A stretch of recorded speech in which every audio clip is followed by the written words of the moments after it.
নমস্কার, নিউজের প্রাইম নিউজে সবাইকে স্বাগত। আমি রয়েছি আপনাদের সাথে মীনাক্ষী। চোখ রাখছি খবরে। বিহারে শুরু হয়েছে রাজনৈতিক লড়াইয়ের মহারণ। বৃহস্পতিবার 121টি আসনে সম্পন্ন হয়েছে প্রথম দফার ভোট গ্রহণ। এনডিএর লক্ষ্য এবার 160 আসন, যা মোট 243 আসনের 2/3। কিন্তু রাজনৈতিক মহলের মতে নীতিশ কুমার ও বিজেপির জোটের এই উচ্চাভিলাষী টার্গেট অর্জন মোটেই সহজ নয়। জাতপাত, উন্নয়ন, কর্মসংস্থান ও নতুন রাজনৈতিক ফ্যাক্টর সব মিলিয়ে বিহারের ভোট যুদ্ধ এবার এক অজানা সমীকরণের মুখোমুখি। বৃহস্পতিবার শান্তিপূর্ণভাবে সম্পন্ন হয়েছে বিহার বিধানসভা নির্বাচনের প্রথম দফার ভোট গ্রহণ। মোট 121টি আসনে ভোট পড়েছে 60%-রও বেশি। এবারের নির্বাচনে নীতিশ কুমার নেতৃত্বাধীন এনডিএ জোটের লক্ষ্য 160 আসন, যা মোট 243 আসনের 2/3। তবে রাজনৈতিক মহল মনে করছে সহজ হবে না এই লক্ষ্য অর্জন। পরিস্থিতি আমাদের পক্ষে 160-এর বেশি আসনে জিতব বলে দাবি করেছিলেন কেন্দ্রীয় স্বরাষ্ট্রমন্ত্রী অমিত শাহ। কিন্তু ভোট পর্ব পেরিয়ে এখন প্রশ্ন উঠছে, বিহারে সত্যিই কি সেই লক্ষ্যে পৌঁছাতে পারবে এনডিএ? 2020 সালে নির্বাচনে এনডিএ পেয়েছিল 125টি আসন, যেখানে মহাগঠবন্ধন পায় 110টি। এবার বিজেপি ও জেডিইউ দুটি দলই 101টি আসন লড়ছে এবং এলজেপি প্রার্থী দিয়েছে 29টি আসনে। অন্যদিকে মহাগঠবন্ধনে রয়েছে আরজেডি, কংগ্রেস ও বামেরা। এনডিএর 60 আসনে পেতেও ঘাম ছুটবে বলে কটাক্ষ করে আরজেডি। এই প্রথমবার বিহারের ভোটে প্রবেশ করেছে প্রশান্ত কিশোরের নবগঠিত দল জনসূর্য পার্টি। সমস্ত আসরে প্রার্থী দিয়েছে দলটি। দুর্নীতি বিরোধী ভাবমূর্তি, কর্মসংস্থান ও যুব সমস্যার ইস্যুতে ফোকাস করে এনডিএ ও মহাগঠবন্ধন উভয়ের ভোট ব্যাংকে ফাটল ধরাবেন পিকে। বিশেষ করে মুসলিম যাদব অধ্যুষিত অঞ্চলে তার দল ভোট কাটতে পারে বলেই ধারণা পর্যবেক্ষকদের। বিহারের রাজনীতি দীর্ঘদিন ধরেই জাতিভিত্তিক। এনডিএ এবার প্রার্থী তালিকায় 35 জন মহিলা প্রার্থী রেখেছে এবং 1 কোটি চাকরি ও বিনামূল্যে চিকিৎসা পরিষেবা দিয়েছে প্রতিশ্রুতি। অন্যদিকে মহাগঠবন্ধন ঘোষণা করেছে জীবিকা দিদি অনুদান প্রকল্প। তবে সোশ্যাল মিডিয়া এনডিএ নারী ভিত্তিক প্রচারে তেমন প্রভাব ফেলছে না বলে মত বিশ্লেষকদের।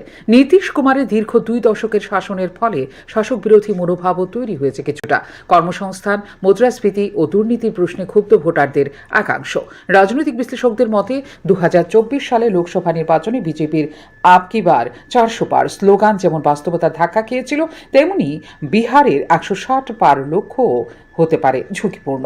কারণ 40টি লোকসভা আসনের মধ্যে 30টিতে এনডিএ এগিয়ে থাকলেও তা নিশ্চয়তা দেয় না বিধানসভার সাফল্যের। সার্বিক পরিস্থিতিতে বলতে গেলে 14 নভেম্বর ফলাফল ঘোষণা, ততদিন পর্যন্ত প্রশ্নটা থেকেই যাচ্ছে। নীতিশ কুমারের অভিজ্ঞ নেতৃত্ব, মোদি ফ্যাক্টর এবং উন্নয়নমুখী প্রচার কি পেরিয়ে যাবে শাসন বিরোধী ক্ষোভ ও প্রশান্ত কিশোরের চ্যালেঞ্জকে? অর্থাৎ পরিবর্তন নাকি প্রত্যাবর্তন, তা জানতে অপেক্ষা করতে হবে ফলাফল ঘোষণা পর্যন্ত। ফিউরো রিপোর্ট, নিউজ নাও। ব্রু পুনর্বাসন, জনজাতি উন্নয়ন ও যুব সমাজের ক্ষমতায়নে ত্রিপুরা সরকারের ধারাবাহিক উদ্যোগকে আরও এক ধাপ এগিয়ে নিয়ে গেল মুখ্যমন্ত্রী ডাক্তার মানিক সাহার ধলাই সফর। ছৈলেংটা বাজারে দক্ষ ব্রু শরণার্থীদের মধ্যে টুল কিট বিতরণের মধ্য দিয়ে একদিকে যেমন আত্মনির্ভর ত্রিপুরা গঠনের লক্ষ্যে সরকারের অঙ্গীকার পুনর্ব্যক্ত করলেন, তেমনি পূর্বতন সরকারের নিষ্ক্রিয়তার সমালোচনাও করলেন মুখ্যমন্ত্রী। শিক্ষা, নিরাপত্তা ও অবকাঠামো উন্নয়নের একাধিক প্রকল্প উদ্বোধনের মাধ্যমে এদিন রাজ্যের সার্বিক উন্নয়নের রূপরেখা স্পষ্ট করলেন মুখ্যমন্ত্রী ডাক্তার মানিক সাহা। ধলাই জেলার ছৈলেংটা বাজার খেলার মাঠে আয়োজিত রাজ্য স্তরের টুল কিট বিতরণ অনুষ্ঠানে মুখ্যমন্ত্রী ডাক্তার মানিক সাহার বক্তব্য শুধু একটি প্রশাসনিক কর্মসূচির মধ্যেই সীমাবদ্ধ ছিল না, বরং তা প্রতিফলন ঘটায় রাজ্যের সামাজিক ন্যায় বিচার, দক্ষতা উন্নয়ন এবং অন্তর্ভুক্তিমূলক উন্নয়নের রূপরেখার। মুখ্যমন্ত্রী এদিন তীব্র সমালোচনা করেন পূর্বতন সরকারের। ব্রুদের নিয়ে কেবল কুম্ভীরাশ্রু ভাসিয়েছে পূর্বতন বামফ্রন্ট সরকার বলে অভিযোগ করেন মুখ্যমন্ত্রী। 2018 সালে নির্বাচনের পরেই বিজেপি সরকারের উদ্যোগে ব্রুদের পুনর্বাসনের বাস্তব ব্যবস্থা করা সম্ভব হয়েছে ত্রিপাক্ষিক চুক্তির মাধ্যমে বলে উল্লেখ করেন মুখ্যমন্ত্রী ডাক্তার মানিক সাহা। এই বক্তব্যের মধ্য দিয়ে তিনি শুধু রাজনৈতিক পার্থক্যকেই তুলে ধরেননি, বরং রাজ্যে দীর্ঘদিনের এক মানবিক সংকট সমাধানে বর্তমান সরকারের কার্যকর ভূমিকা সম্পর্কেও দিয়েছেন বার্তা। আমরা সবাই জানি 23 বছর ব্রু রিয়াং যারা মিজোরাম থেকে এসেছেন তাদের কি দুর্বিষহ অবস্থা ছিল। এর আগে অনেক সরকার ছিল, অনেক পার্টি, ছোট ছোট পার্টি ওইখানে ছিল। বিভিন্ন রাজনৈতিক দল ছিল, কিন্তু খালি ক্রোকোডাইল টিয়ার, কুম্ভীরাশ্রু, কাজের কাজ কিচ্ছু করেনি।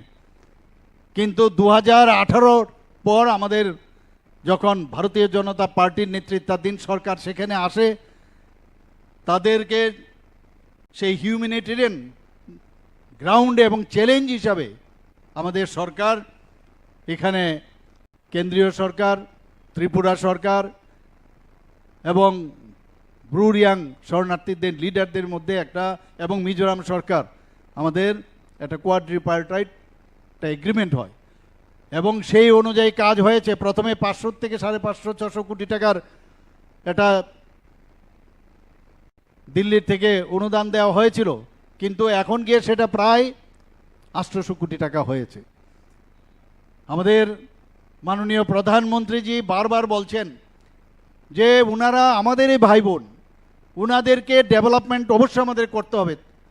এবং আমরাও, আমি সবসময় বলি, আমাদের সরকার এবং ব্যক্তিগতভাবে যদি আমাকে বলেন, আমিও আপনাদের মধ্যে বাঁচতে চাই, আমিও আপনাদের সাথে থাকতে চাই, আমাদের সরকার আপনাদের সাথে থাকতে চাই। আপনাদেরকে নিয়ে কোনো রকম রাজনীতি আমরা করব না, এবং সেই হিসাবে আমরা কিন্তু কাজ করছি আজকে বন্ধুগণ। ব্রু সম্প্রদায় সহ যুব সমাজের ক্ষমতায়নকে বিশেষ গুরুত্ব দেওয়া হচ্ছে। দক্ষতা উন্নয়নের মাধ্যমে আত্মনির্ভর ত্রিপুরা গঠনে অঙ্গীকারবদ্ধ রাজ্য সরকার। যুবকদের হাতে প্রশিক্ষণ ও আধুনিক সরঞ্জাম তুলে দেওয়া হচ্ছে, যাতে তারা নিজ নিজ ক্ষেত্রে স্বাবলম্বী হতে পারেন বলে এদিন উল্লেখ করেন মুখ্যমন্ত্রী। আজকে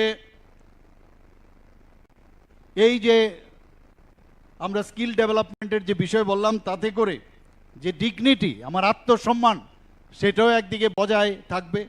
লাইভলিহুড এবং ক্যাপাবিলিটি যে আমাদের এই ছেলে মেয়েদের মধ্যে, সেটা ডেভেলপ করবে, সেই হিসাবে আমাদের সরকার কাজ করছে বন্ধুগণ। আমরা আজকে যে মানব দক্ষতাকে যদি আমরা প্রপারলি ট্রেনিং করতে পারি, এটা মানুষ হিসাবে আমরা জন্মগ্রহণ করেছি, কিন্তু তার মধ্যে যদি স্কিলড, তার মধ্যে যদি কিছু করার ক্ষমতা, আমরা জানি প্রতিটা মানুষের সেই ক্ষমতা আছে, সুযোগ আমাদের দিতে হবে। আমাদের সরকার সেই সুযোগ দেওয়ার মাধ্যমে তাদের মধ্যে যে একটা সেলফ রিলায়েন্স, সেই কাজটা আমাদের সরকার নিশ্চয়ই আগামী দিন করবে। এদিন মুখ্যমন্ত্রী ভার্চুয়ালি উদ্বোধন করেন ছামনু দ্বাদশ শ্রেণী স্কুলের নতুন ভবন, ছামনু ফায়ার স্টেশন এবং মনু আরজি বিভাগের নির্বাহী প্রকৌশলীর অফিসের নতুন ভবন। শিক্ষা, নিরাপত্তা ও প্রশাসনিক পরিষেবা উন্নয়নে এই অবকাঠামোগত অগ্রগতি সরকারের উন্নয়ন দর্শনের বাস্তব প্রতিফলন বলে এদিন জানিয়েছেন মুখ্যমন্ত্রী ডাক্তার মানিক সাহা। ব্রু পুনর্বাসন প্রশ্নটি দীর্ঘ দিন ধরেই ছিল উত্তর পূর্ব ভারতের একটি সংবেদনশীল ইস্যু।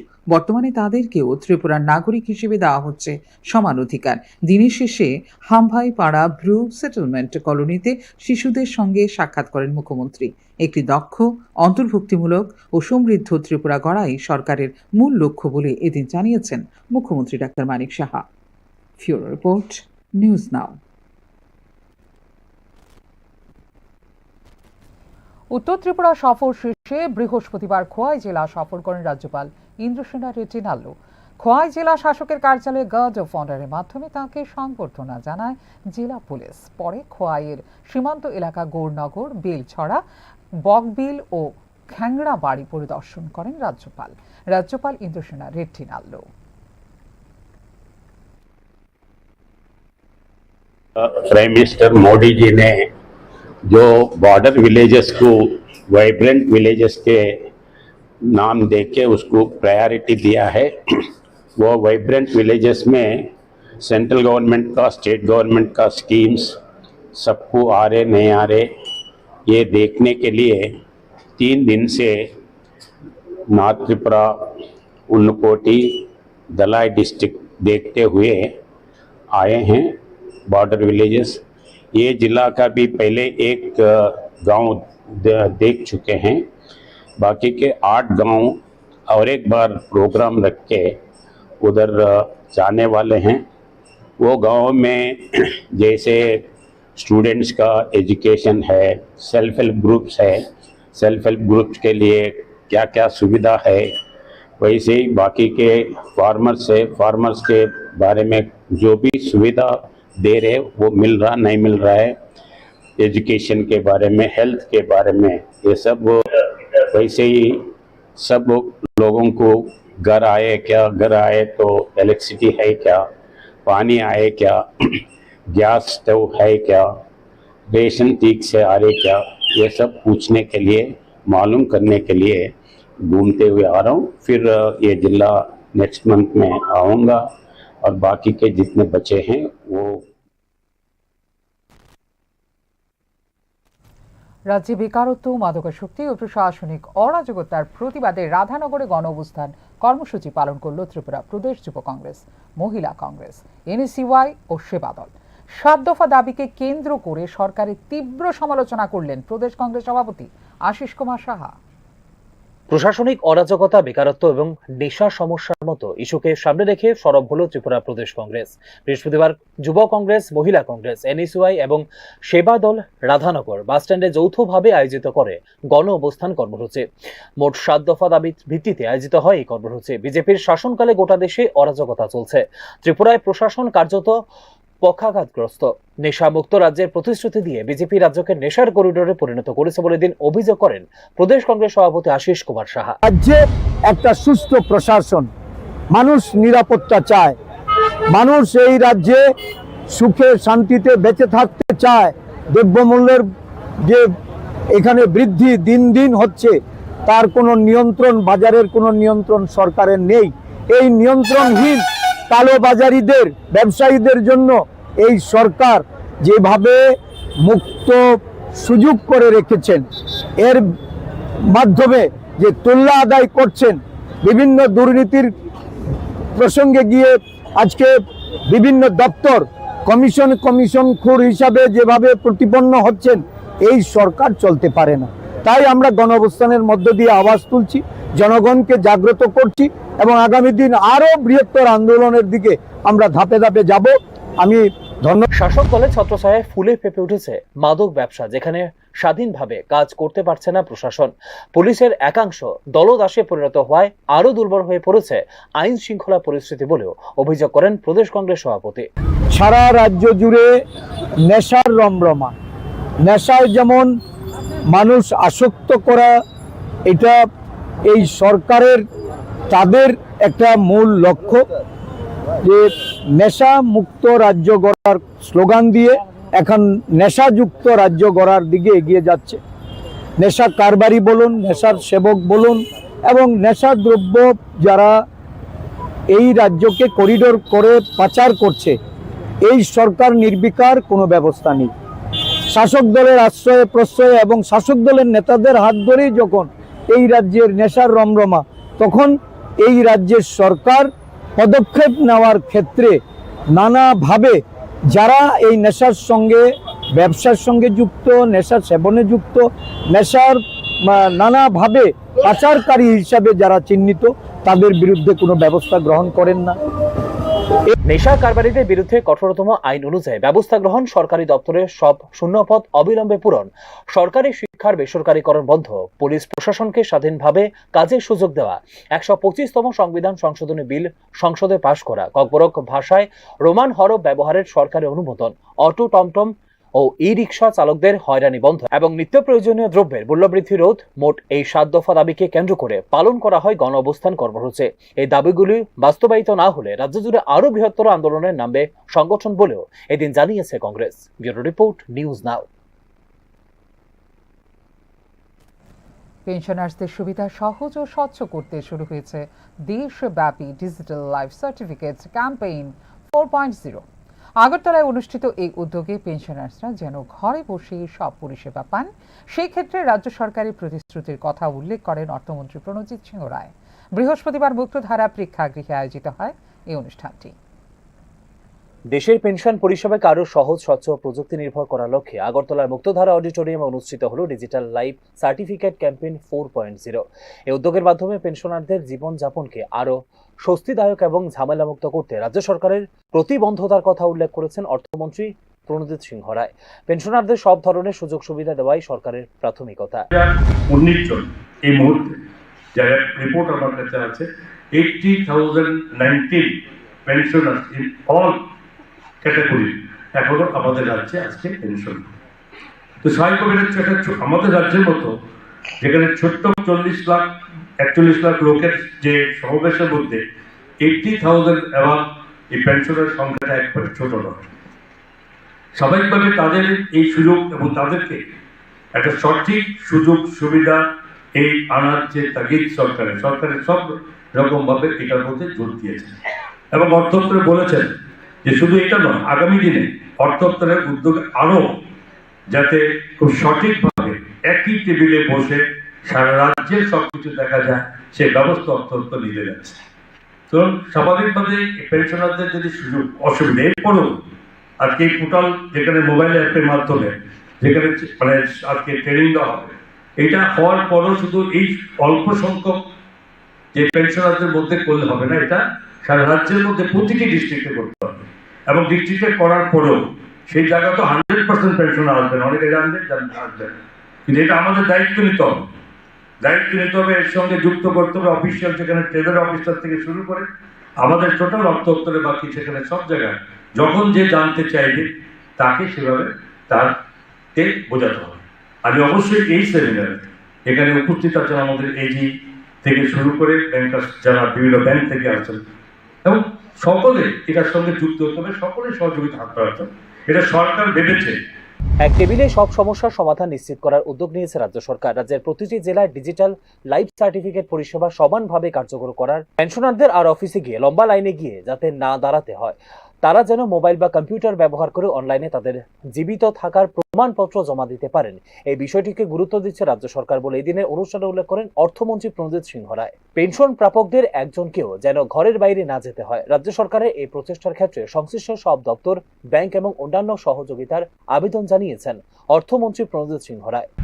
দীর্ঘদিন জনগণের কাজে, রাজ্যের উন্নয়নে যারা আপনারা সময় দিয়েছেন, দীর্ঘ সময় আপনারা দিয়েছেন মানুষের স্বার্থে, মানুষের জন্য, রাজ্যের জন্য, এবং তাদের যাতে কোথাও অসুবিধা না হয় এবং সেই অসুবিধার দায়িত্ব সরকারের এবং সেই দায়িত্ব সরকার পালন করতে বদ্ধপরিকর এবং সেই সঙ্গে আমরা সকল রিলেটেড ডিপার্টমেন্টের আমরা সহযোগিতা চাই, যাতে আমরা এই জায়গায় বলতে পারি যে এই রাজ্যের সমস্ত পেনশনার বা অন্যান্য সেক্টর, শুধু নট অনলি পেনশনার, যে পেনশনারটা আমরা সর্বরকমভাবে আমরা সুবিধা নিতে পেরেছি, আমরা এই অধিকার পেয়েছি যে আমাকে যেতে হবে না।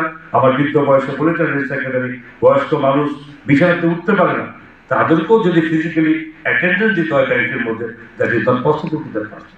সুতরাং আমরা ওই জায়গায় নিয়ে পৌঁছাবো যে একটি লোককে ফিজিক্যালি না গিয়ে যে ঘরে বসে কেউ করতে পারে, সেটি আমাদের সাকসেসফুল ট্রাই। এবং আমি সকলকে সহযোগিতার জন্য আবারও অনুরোধ করছি। পেনশন অবস্থায় ডিজিটাল স্বচ্ছতা আনতে একটি বড় পদক্ষেপ হলো এই উদ্যোগ। পূর্বে বহু পেনশনারকে নথিপত্র জমা দিতে যেতে হতো দূর দূরান্তে, যা বয়স্ক নাগরিকদের জন্য ছিল কষ্টকর। এখন সেই জায়গায় এসেছে প্রযুক্তি নির্ভর সহজ প্রক্রিয়া, যা শুধু সময় বাঁচাবে না, কমাবে দুর্নীতি বা ভুলের সম্ভাবনাও। যদিও এই উদ্যোগটি প্রশংসনীয়, তবে এর বাস্তবায়নের ক্ষেত্রে রয়েছে কিছু চ্যালেঞ্জ। প্রত্যন্ত অঞ্চলে ইন্টারনেট সংযোগ দুর্বল হওয়া, প্রবীণদের প্রযুক্তি অপরিচিত এবং ডিজিটাল সাক্ষরতার অভাব এখনো বড় প্রতিবন্ধকতা। স্থানীয় প্রশাসনের মাধ্যমে প্রশিক্ষণ এবং সচেতনতা ক্যাম্পের আয়োজন করা এই ক্ষেত্রে বিশেষ গুরুত্বপূর্ণ বলে মনে করছে পেনশন প্রাপকরা। উল্লেখ করা যেতে পারে, রাজ্যে বর্তমানে মোট পেনশন প্রাপকদের সংখ্যা 80,019 জন। ব্যুরো রিপোর্ট, নিউজ নাও।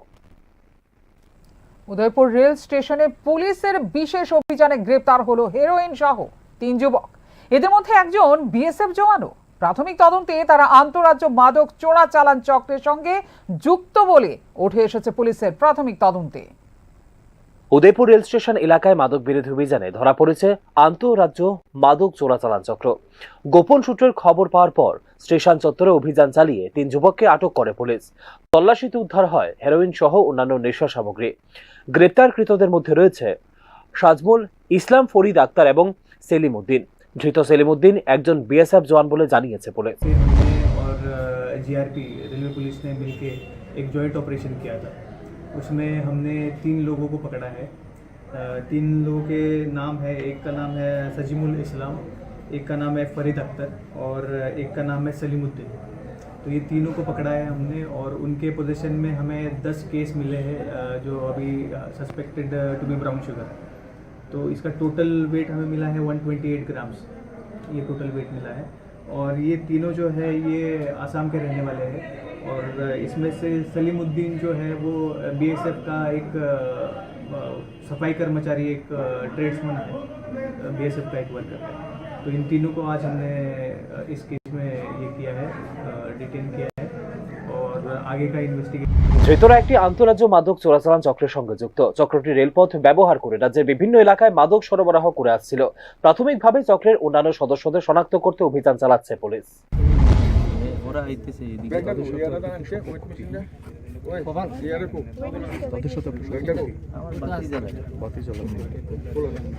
তো আপনি যদি অন্যায় না করতেন তো আপনি কি বেঁধে রেখেছে কেন?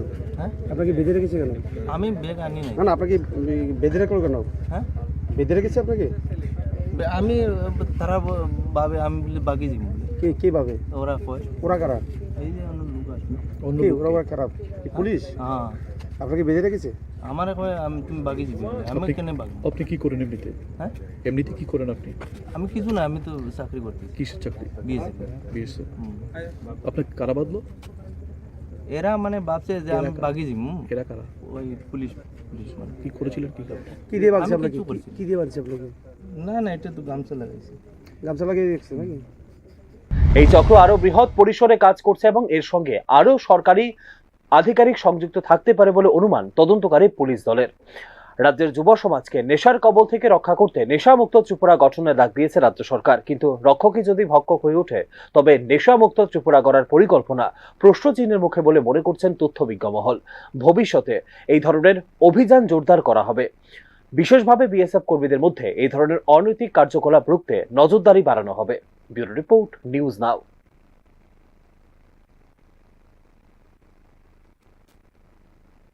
এখনকার মতো এই মুহূর্তে সংবাদ এই পর্যন্ত। অন্যান্য আপডেটস দেখার জন্য অবশ্যই নজর রাখতে হবে নিউজ নাওয়ের পর্দায়। নমস্কার, শুভরাত্রি।